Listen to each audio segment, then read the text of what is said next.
This is the Paul Reviews Movies podcast, where on a weekly to bi-weekly basis, I talk about my pros and cons of a particular movie, TV series, or documentary I may have seen. And this week it's Marvel's / Netflix, or Netflix / Marvel's The Defenders. I'm pretty sure if you're watching this, you already know what the show is about. So I'm just going to go ahead and get into my pros and cons. And if you don't know what the show is about, I will go ahead and leave a link in the show notes for this episode, either in the notes, in the details on the bottom of this YouTube video, or if you're listening to this in the podcast form, you'll see a link to the Wikipedia page that talks about this show. Now, my pros and cons. Going to go into the pros first. My first pro is the 8 episodes. This is fantastic. I think that all these Marvel Netflix shows should adopt this 8 episode format. And the reason why is, with Luke Cage, with Daredevil, with Iron Fist especially, it felt like the end happened maybe a couple of episodes before the series finished, and then the last 2 episodes are just a lot of talking and like, what's gonna happen now? And it just felt a lot of time was wasted in some of these other shows, like Luke Cage, like Iron Fist, like Daredevil. I didn't really watch fully Jessica Jones. That character, her own show in the very beginning, just did not call my interest. But after watching her in this series, I may actually go back and watch Jessica Jones. That's how much I liked her in this series.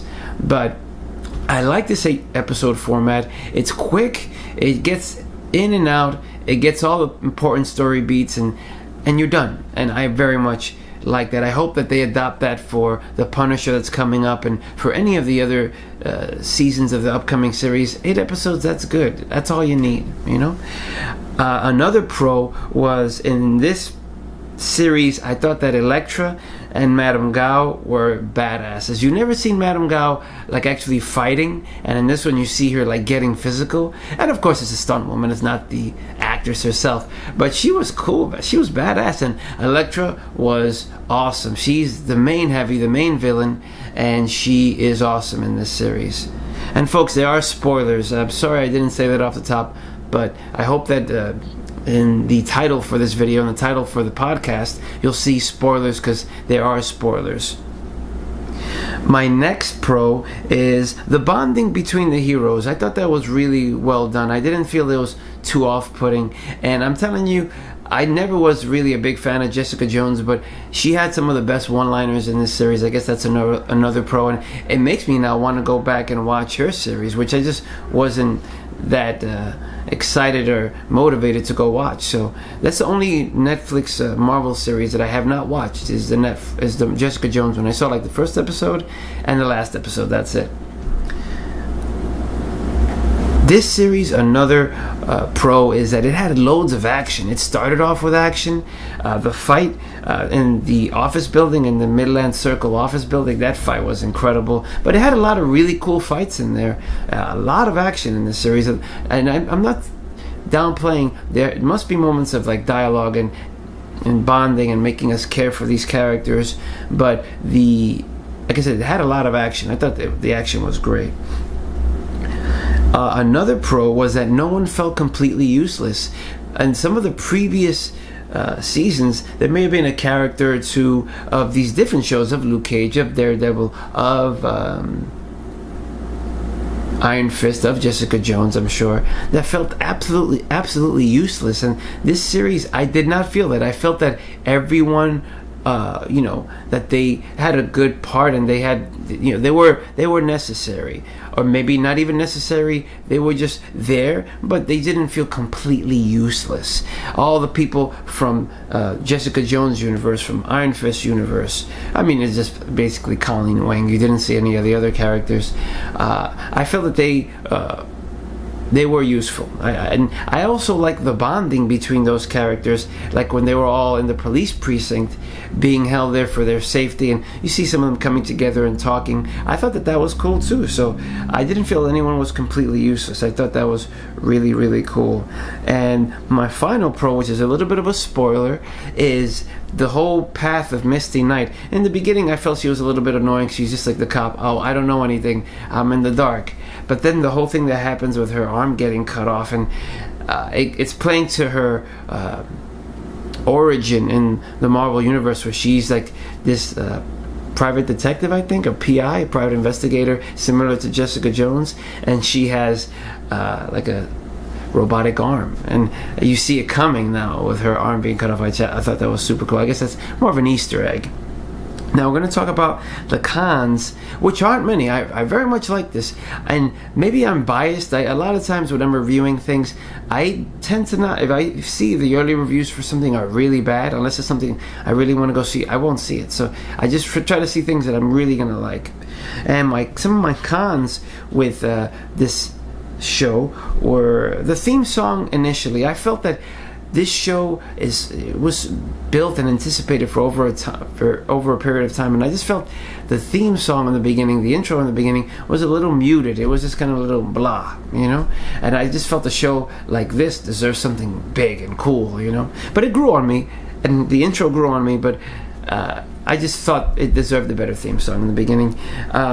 Elektra's turn in the end, where Matt Murdock, this is a spoiler, Matt Murdock is trying to convince her that she's still there and that there's something still there, and she's the whole time like kicking his ass and like beating him up, and you see they drop little nuggets of it here and there, in the sense of like when she goes to his apartment and she doesn't like go ahead and just 86 him, like when they're fighting, but then when they're fighting and she's like, we can be together and this and that. I thought that was a little sudden, that was a little quick, but maybe that was just a criticism of mine. Maybe some others may not have that same criticism. I also thought another con, I guess, would be Sigourney Weaver's past, and she looks so great in this show as well, but I wanted a sit down explanation. Tell me what it is. Throughout the whole series, they're giving you a lot of little hints, a lot of little nuggets that she's been around for a long time. But just come out and just straight up tell me, look, I've been alive this long, I've died, I have come back. It's just never clearly explained. And I wasn't so happy about that. I just give me a clear explanation and just be done with it, I think it's a good thing that they fleshed out like a lot of places that she's been and where she's come from, but I just didn't like that it was just a clear explanation. This is what it is, boom. And Luke Cage and Jessica Jones' relationship, this is my final con. I mean, in the comic books, I think they're married. They're together, But he's with Claire in this series, and there's a lot of him like almost straight up like flirting with her and like giving her eyes and like, I'm here and I'm glad you're okay and this and that. Like, dude, just get together and that's it. You know what I'm saying? But he's with Claire and he has this relationship with Claire, so he's gonna drop Claire. So that whole, I think what I would have preferred is if there was just a small hint, just one, and then this relationship develops maybe in Jessica Jones' season or in Luke Cage's season.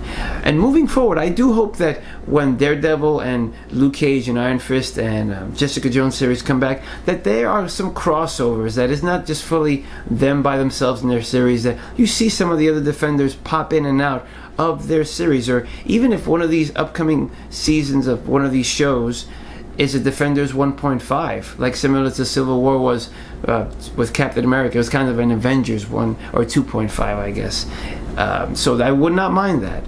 I have to tell you that of all these Marvel Netflix series, this one's my favorite because of the length and because it just kind of gets right into it. I very much like that. And but it's one of the better, I feel, series. You have to spend time with these characters in the other series to kind of get to know them. That way this show ends up being kind of like a payoff, to for fans who have watched all those other shows, or not all of those other shows, just a majority of them, like I have. I haven't watched every single episode of every single show. But this is definitely a great payoff, and like I said, I like the pace of the show. I like it's only 8 episodes. You're in and out. That's my biggest my biggest clapping thing for this particular series. These series do not have to be so long. But my final score for The Defenders Season 1 is an 8.5. I very much enjoyed it. And last night I went out to a party. I was in New York City in Times Square at the MTA booth getting a Metro card because I forgot my card, and they actually have a Defenders Metro card. I thought, well, it was very cool, and I'll use that as a cover photo for this particular YouTube video. And if you like this video, you can see a lot more of my previous reviews at the YouTube channel, which I will leave a link to down below, and you can subscribe to the podcast where I've reviewed several movies, and I'm going to continue to do so. Thank you so much for watching, and I'll catch you on the next one.